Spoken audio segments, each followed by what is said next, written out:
नमस्कार, आप देख रहे हैं आज तक। आपके साथ मैं हूं सईद अंसारी। 3 बजे हैं। इस बुलेटिन की शुरुआत एक बड़ी खबर से हम कर रहे हैं। सुरक्षा बलों ने कश्मीर में एक आतंकवादी को मार गिराया, जबकि दूसरे आतंकवादी को जिंदा पकड़ लिया है। आतंकवादियों के पास से सुरक्षा बलों ने AK-47 राइफल ग्रेनेड के साथ 5 किलो IED भी बरामद किया है।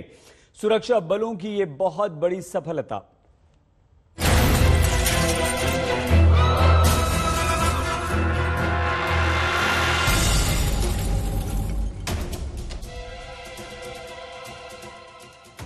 कश्मीर में फिर आतंक पर करारा प्रहार किया गया। सुरक्षा बलों ने मुठभेड़ में एक आतंकी को मार गिराया, जबकि दूसरे को जिंदा दबोच लिया। श्रीनगर से करीब 26 किलोमीटर दूर बडगाम के मोचवा में सुबह सुबह सुरक्षा बलों ने घेराबंदी की। सुरक्षा बलों को देख आतंकी फायरिंग करने लगे। जवाबी फायरिंग में एक आतंकी ढेर हो गया। सर्च ऑपरेशन में सुरक्षा बलों को देख दूसरा भागकर ट्रक में छिप गया, लेकिन सुरक्षा बलों ने उसे जिंदा दबोच लिया। मारा गया आतंकी अल बदर से जुड़ा था, जिसकी पहचान शकीर बशीर डार के तौर पर हुआ है। अवंतीपुरा का रहने वाला शकीर पहले आतंकी गुट लश्कर से जुड़ा था। इन्फॉर्मेशन मिला था कि मछुआ विलेज में 2 टेररिस्ट छिपे हुए हैं, तो पुलिस, आर्मी, CRP मिलकर कॉर्डन डाला। कॉर्डन डालते ही फायरिंग आया।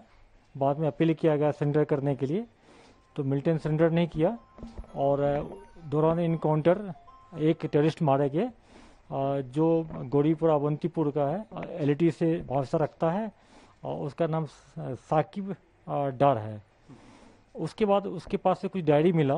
डायरी को जब हम लोग पढ़ें तो पता चला कि उसमें एक दूसरा मिलिटेंट है, कहाँ छिपा उसमें लिखा हुआ था। आतंकियों के पास भी AK-47 के साथ साथ चाइनीज पिस्टल, ग्रेनेड और 5 किलो IED भी बरामद हुआ है। आतंकियों के पास से AK-47 के साथ साथ चाइनीज पिस्टल, ग्रेनेड और 5 किलो IED भी बरामद हुआ है। सुरक्षा बलों ने ट्रक ड्राइवर को भी गिरफ्तार कर लिया। उसकी भूमिका को लेकर पूछताछ चल रही है।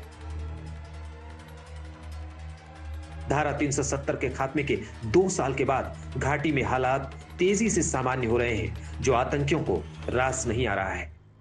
सब लोग वहां पर रेड मारे तो वहां से पता चला कि एक ट्रक में वहां से भागा है। तो बाद में पुलिस, आर्मी में गई, उस मिलिटेंट को भी, जो सभी नजार है LT का, उसको पकड़ लिया। उसके पास एक पिस्टल मिला है, एक ग्रेनेड मिला है और ड्राइवर को हम लोग डिटेन कर लिए। इंट्रोगेशन चल रहा है। उधर जम्मू के राजौरी में फिर से मुठभेड़ शुरू हो गई। कल थाना मंडी के जंगलों में सुरक्षा बलों ने 2 आतंकियों को मार गिराया था। आज फिर से वहां एनकाउंटर शुरू हो गया। जम्मू से सुनील जी भट्ट के साथ अशरफ वानी, श्रीनगर, आज तक। मोहाली से भी एक बड़ी खबर आई। वहां जबरदस्त गैंग वॉर की खबर मिली। इस गैंग वॉर में लॉरेंस बिश्नोई गैंग के सदस्य की गोलियों से भूनकर हत्या कर दी गई है। वारदात CCTV कैमरे में कैद हुई है। देखिए, 2 लोग आते हैं और ताबड़तोड़ गोलियां बरसाना शुरू कर देते हैं। ये शख्स भागता है, लेकिन उसका पीछा किया जाता है और पीछा करके उसे मार दिया जाता है। बीच सड़क पर सरेआम ताबड़तोड़ फायरिंग। सत्येंद्र चौहान ज्यादा जानकारी दे रहे हैं।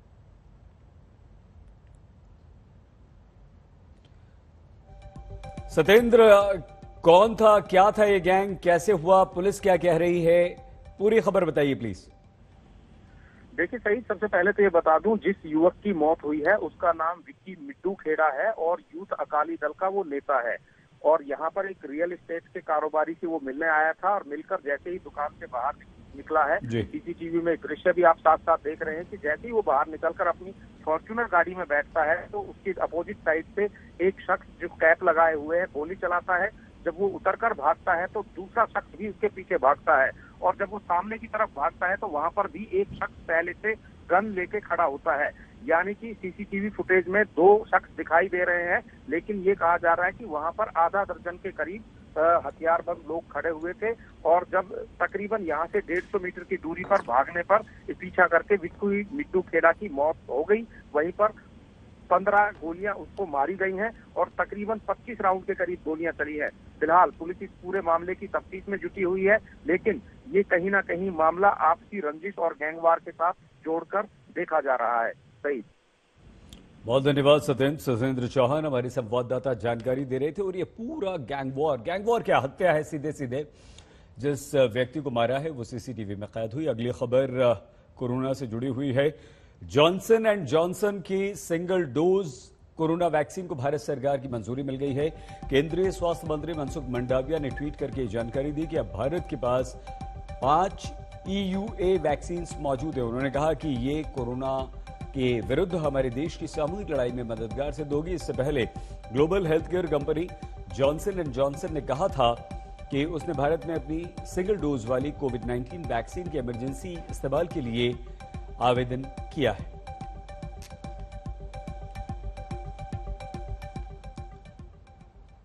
कोरोना से युद्ध में पूरा देश अपनी पूरी ताकत के साथ जुटा हुआ है। पीएम मोदी ने आज एक संबोधन में कहा कि कोरोना की सफाई के लिए वैक्सीन बहुत जरूरी है और ये पूरी तरह से सुरक्षित और प्रभावी। भारत ने मेड इन इंडिया वैक्सीन पर भी पूरा जोर लगाया। यही कारण है कि आज भारत के पास अपनी वैक्सीन है। ये वैक्सीन प्रभावी भी है, सुरक्षित भी है। कल ही भारत ने 50 करोड़ वैक्सीन डोज लगाने के बहुत अहम पड़ाव को पार किया है। दुनिया में ऐसे अनेक देश हैं जिनकी कुल संख्या से भी अधिक टीके भारत एक सप्ताह में लगा रहा है। ये नए भारत का, आत्मनिर्भर होते भारत का नया सामर्थ्य है।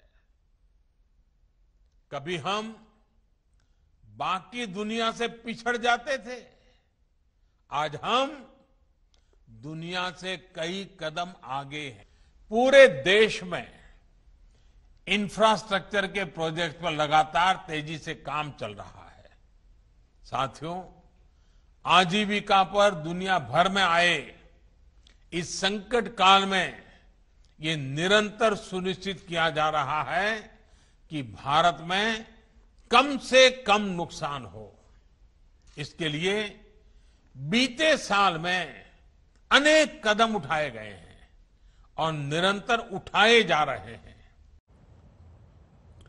और अब खबर मिशन उत्तर प्रदेश के बीजेपी अध्यक्ष जेपी नड्डा यूपी के दौरे पर हैं। उनका यूपी में चुनावी मंथन का लंबा कार्यक्रम है। थोड़ी देर पहले उन्होंने हालिया चुनाव में जीत कर आए पंचायत अध्यक्षों को संबोधित किया। मंत्रियों के साथ बैठक भी करेंगे। पार्टी पदाधिकारियों के साथ भी नड्डा जी की बैठक है। जेपी नड्डा के साथ ही आज की बैठक में इस बात पर भी मुहर लगेगी कि अब उत्तर प्रदेश में मंत्रिमंडल विस्तार होगा भी या नहीं। मंत्रियों और पदाधिकारियों के साथ बस अब से कुछ ही देर में यानी कि शाम 4 बजे ये बैठक होगी। प्रजातंत्र के कार्यशैली में भी बड़ा अंतर आया है। इस कार्यशैली को भी हमको समझना पड़ेगा। एक समय था कि एक प्रधानमंत्री ने यह कहा था कि जब मैं ऊपर से 1 रुपया भेजता हूं तो 85 पैसे रास्ते में खर्च हो जाते हैं, सिर्फ 15 पैसे ही पहुंचते हैं। यह परिस्थिति थी देश की। और आज हम बड़े गौरव के साथ कह सकते हैं कि प्रधानमंत्री मोदी जी के द्वारा 1 रुपया भेजा जाता है तो पूरे का पूरा 100 पैसा नीचे तक जाता है। इस बात को हमको समझना चाहिए। और जब मैं लैस करता हूं तो मैं कहता हूं कि आप आर्ग्यूमेंट्स के साथ लैस करें, चर्चा होनी चाहिए। लोगों को मैदान में पूछना चाहिए कि बताओ 2014 में एग्रीकल्चर में कितना रुपया खर्च करती थी यूपीए की सरकार। पूछो उनसे और बताओ और पूछो कि अब मोदी जी कितना खर्च कर रहे हैं। आपको जान करके खुशी होगी कि 2014 से पहले जितना एग्रीकल्चर पर खर्च होता था उससे दुगना आज भारत सरकार खर्च कर रही है। इस बात को हमको समझना चाहिए। किसान सम्मान निधि की बात करें, आपने सुना होगा कि कर्जा माफ कर दिया, कर्जा माफ कर दिया। यूपी वाले बोलते थे कर्जा माफ कर दिया। क्या कर्जा माफ किया? क्या थी उसकी संख्या? एक बार माफ किया, छुट्टी पा गए। सारे का सारा कर्जा 57,000 करोड़ रुपए के आसपास बनता था। और प्रधानमंत्री मोदी जी ने 10 करोड़ किसानों को 2,000 रुपए के हिसाब से 3 किस्तों में देने का जो निर्णय किया है, प्रधानमंत्री किसान सम्मान निधि में अभी तक 1.36 लाख करोड़ रुपए भारत के 10 करोड़ किसानों को दे दिया गया। वहीं उत्तर प्रदेश के मुख्यमंत्री योगी आदित्यनाथ ने पंचायत चुनाव में जीत का हवाला देकर कहा कि जनता बीजेपी के साथ है। चुनाव की प्रक्रिया, नामांकन की प्रक्रिया जैसे प्रारंभ हुई तब तक दूसरी लहर ने भी अपनी आहट प्रदेश के अंदर देनी प्रारंभ कर दी थी। और एक समय तो ऐसा आया था जब पंचायत चुनाव के मतदान की तिथि नजदीक आ रही थी तो द्वितीय लहर चरम पर पहुंच गई। लोगों को कुछ नहीं, उस समय एक ही आरोप विपक्ष लगा रहा था और लगा रहा था कि पंचायत चुनाव नहीं कराने चाहिए थे। उनको विकास से कोई मतलब नहीं, वे संवैधानिक प्रक्रिया को रोकना चाहते थे। हम लोगों ने कहा कि हम कोरोना को भी नियंत्रित करेंगे। और समुद्र मंथन होता है तो उससे कुछ अमृत भी निकलता है और उसके फलस्वरूप आपका चयन हुआ है 75 जिला पंचायत अध्यक्षों का, जिसमें 67 भारतीय जनता पार्टी ने जीते हैं। मैंने तो कुछ जगह यह भी देखा कि विपक्ष चुनाव की दृश्य जब आ रहा था तो पब्लिक भारतीय जनता पार्टी के प्रत्याशी के पक्ष में खड़ा होकर के पब्लिक चिल्लाने लग गई थी कि नहीं नहीं नहीं, भारतीय जनता पार्टी का ब्लॉक प्रमुख बनना चाहिए क्योंकि हमें विकास कराना है। जिला पंचायत अध्यक्ष भारतीय जनता पार्टी का बनना चाहिए क्योंकि हमें विकास कराना है। और जिन लोगों ने लूट खसोट का एक नया प्रदेश के अंदर जरिया बनाया था, ऐसे लोगों को किसी भी स्थिति में नहीं आने देना चाहिए। ओलंपिक में महिला हॉकी में भले ही हमें पदक नहीं मिला, लेकिन देश की बेटियों ने जमकर खेल दिखाया। आईसेक पर कप्तान रानी रामपाल और 2 खिलाड़ियों ने ओलंपिक के अपने सफर पर बात की है। कल आप लोगों ने जो अचीव किया है उसके बाद millions of girls hockey stick उठा के खेलना चाहेंगे और मेरे लिए ये सबसे इंपॉर्टेंट है कि आप लोगों ने 1 बिलियन पीपल को हॉकी में दोबारा इंटरेस्ट कर दिया है। Rani, as captain, tell me first, how proud of you, has it sunk in what you've achieved? Disappointment भूल जाइए, what you've achieved, has it sunk in? Rani Rampal. It's easier to say कि disappointment भूल जाएं, वो इतना इजी नहीं है एक एथलीट के लिए जिसने अपनी पूरी लाइफ पूरी जी जान से खेला हो। But I am really proud of the team कि हमारी टीम ने एक एज अ टीम हम लोग बहुत फाइट करके खेले हैं और specially teams like Australia, Argentina, GB, Netherland, even Germany, जो इतना इजी नहीं था ऐसी टॉप टीम्स के साथ खेलना, बट हमने खेला इनके साथ। बट या I am really thankful to the country कि जिन्होंने हमें इतने लास्ट 2 वीक्स में इतना सपोर्ट किया, जो मुझे लगता है मैंने बीइंग अपने 13 इयर्स के कैरियर में कभी देखा नहीं कि कंट्री ने कभी वुमेन हॉकी को इतना सपोर्ट किया हो। सो मेरे लिए एक प्राउड की बात थी कि हमें कंट्री से इतना सपोर्ट मिला, स्पेशली प्राइम मिनिस्टर से भी बहुत सपोर्ट मिला कि हारने के बाद भी जो आपको प्रेज मिलती है, that is something very special hockey के लिए। एंड आई होप जैसे आपने बोला कि हमने कंट्री में कुछ बच्चों को इंस्पायर किया होगा कि जो स्पोर्ट्स खेलना शुरू करें। गुरजीत, क्या आपसे बात करना है? आप ड्रैग फ्लिक, क्या ड्रैग फ्लिक मारते हो यार आप गुरजीत। कल सबको आपने खुश कर दिया। I mean 2-0 down, all of a sudden Gurjeet Kaur bang, number 2 Gurjeet Kaur bang. हम लोग गैलरी में तो पागल हो गए थे। उस समय का बात थोड़ा बताइए। When you are 2-0 down, you are the drag flicker, सबका नजर आप पे है, वो प्रेशर लेके आपने डिलीवर किया है। गुरजीत, प्लीज बताइए। जी, प्रेशर नहीं था। हमेशा टीम ने मेरे को बहुत सपोर्ट किया। वो एक मैंने गोल किया वो मेरा अकेली का नहीं था, क्योंकि पूरी टीम ने पीछे से लेके आगे तक बॉल गया है और जो स्ट्राइकरों का काम है उन्होंने अपना काम किया है, पीसी बनाना, स्कोर करना।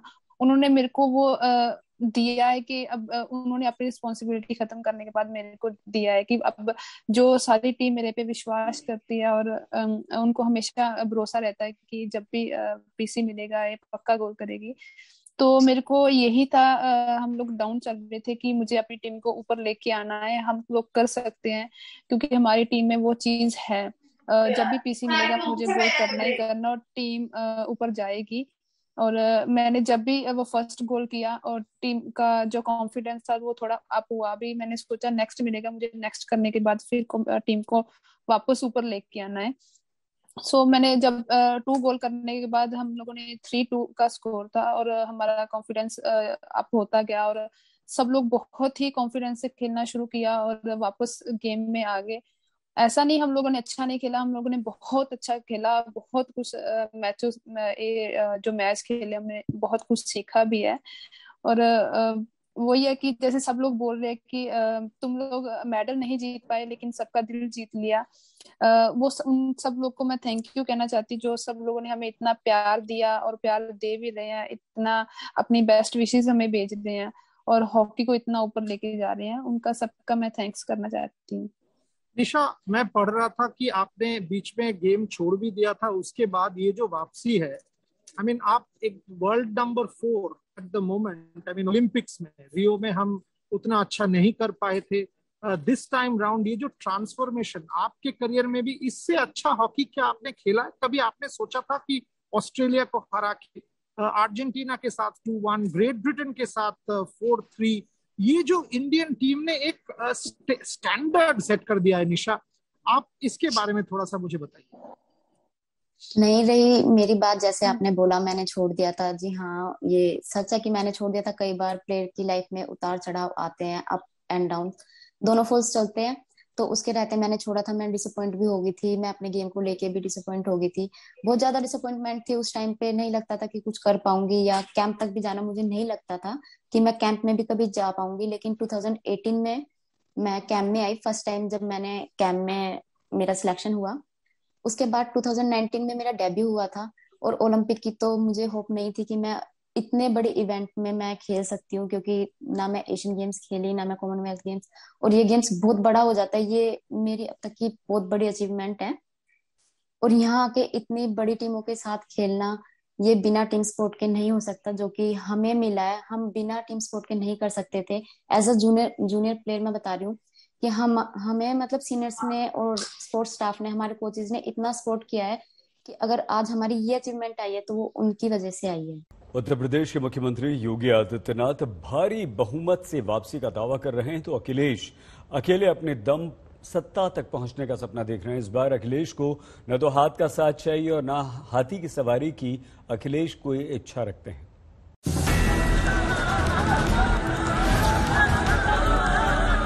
यूपी में सत्ता की रेस में समाजवादी पार्टी भी साइकिल निकालकर कूद पड़ी है।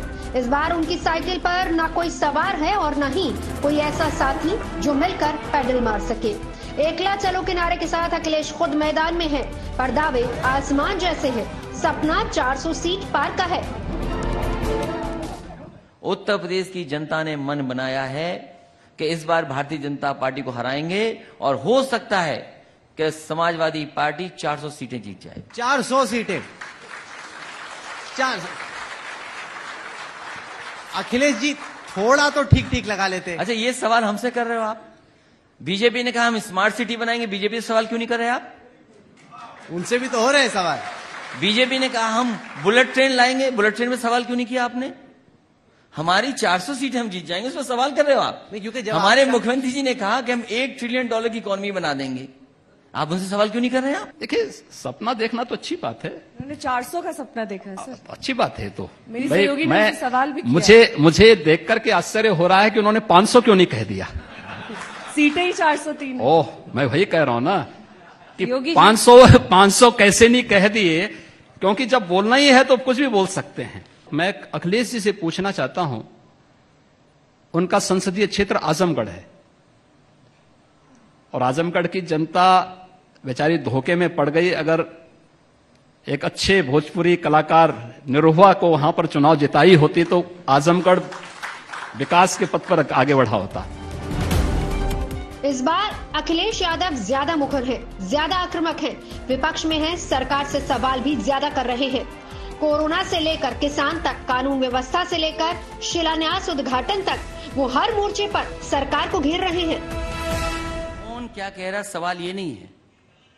इस बार जनता तैयार है भारतीय जनता पार्टी को सबक सिखाने के लिए। इनके मंत्री गए, किसानों ने घेर लिया, पूछा कि ये काले कानून कैसे वापस होंगे। ये भारतीय जनता पार्टी के लोग बताएं, इनकी सरकार है, किस फसल का इन्होंने दोगुना दिया है। समाजवादी पूर्वांचल एक्सप्रेसवे, ये समाजवादी शब्द हटा दिया, बोला पूर्वांचल एक्सप्रेस हमारा हो गया। आप मुख्यमंत्री जी हमारे बाद आएंगे, उनसे पूछिएगा कि किसने जमीन एक्वायर की है। बंगाल में खेला हो गया, ममता बनर्जी का नारा चल गया। अब अखिलेश ममता के नारे को अपना रहे हैं। अब वो बोल रहे हैं कि 2022 में खेला हुई। बड़ी पार्टियों के साथ गठबंधन से जले अखिलेश न तो कांग्रेस की बात कर रहे हैं और न ही बहन जी की। छोटे दलों को साथ लेकर चलने में उन्हें परहेज नहीं है। बड़े दलों से अलायंस समाजवादी पार्टी नहीं करेगी। समाजवादी पार्टी का फैसला है, छोटे दलों को साथ लेने का काम करेंगे। पार्टी का पहले से अलायंस आरएलडी के साथ है। समाजवादी पार्टी का पहले से अलायंस महान दल से है। समाजवादी पार्टी के साथ संजय चौहान जी का दल है, वो समाजवादी पार्टी के साथ है। और दलों को भी साथ लाने का काम समाजवादी पार्टी करेगी। घरेलू फ्रंट पर भी अखिलेश मेल मिलाप में लगे हैं। चाचा शिवपाल के साथ अब पहले वाली नाराजगी नहीं रही, दोनों साथ चलने की बात करने लगे हैं। देखिए, उनके दल, उनका भी एक दल है। और उनके लिए जसवंत नगर सीट छोड़ दी। उनके साथी जो समीकरण के हिसाब से, परिस्थितियों के हिसाब से अगर ठीक होंगे तो विचार किया जाएगा। सरकार बनाए, सम्मान पाए। पोस्ट अलायंस की पहले नहीं, पहले कितनी सीटें दे देंगे आप? सीट का नहीं बताएंगे, जो परिस्थितियों के हिसाब से उनके कैंडिडेट होंगे तो विचार कर लिया जाएगा। कई लोग कहते हैं कि संगठन के लिहाज से अखिलेश को शिवपाल जैसा एक स्ट्रेटेजिस्ट चाहिए, कि अगर वो रहते तो अखिलेश जी युवा हैं, प्रचार करते, अच्छा बोलते, लेकिन पर्दे के पीछे उन्हें एक शिवपाल यादव जैसा एक शख्स है। आप मानते हैं इस तरह? नहीं, ज्यादातर लोग कहते हैं कि ये इलेक्शन के जो एक्सपर्ट है, चुनाव जिताते हैं, वैसा एक एक्सपर्ट चाहिए आपको।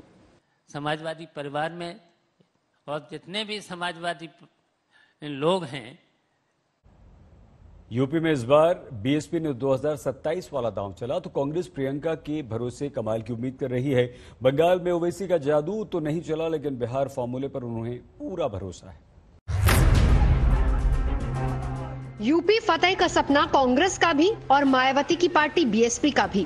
कांग्रेस प्रियंका गांधी को आगे कर करिश्मे की उम्मीद कर रही है, तो बीएसपी 2007 वाले दलित ब्राह्मण फॉर्मूले को फिर से झाड़ पोंछ कर निकाल रही है। प्रियंका गांधी ने मिशन यूपी इमोशनल कार्ड के साथ शुरू किया। 15 महीने के गैप के बाद यूपी के 3 दिनों के दौरे पर पहुंची प्रियंका ने कार्यकर्ताओं में जोश भरने की कोशिश की, लेकिन यूपी में कांग्रेस की जमीन कितनी बंजर है ये किसी से छिपी नहीं है।